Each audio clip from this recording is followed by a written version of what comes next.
मुरारिसुरार्चितलिङ्गं निर्मलभासितशोभितलिङ्गम्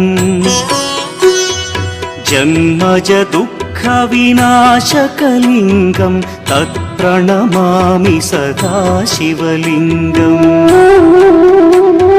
देवमुनिप्रवरार्चितलिङ्गं कामदहन करुणाकरलिङ्गम्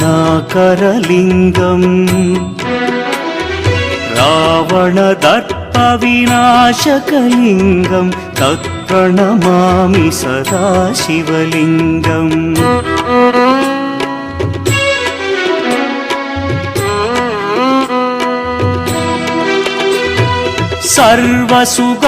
सर्वसुगन्धसुलेपित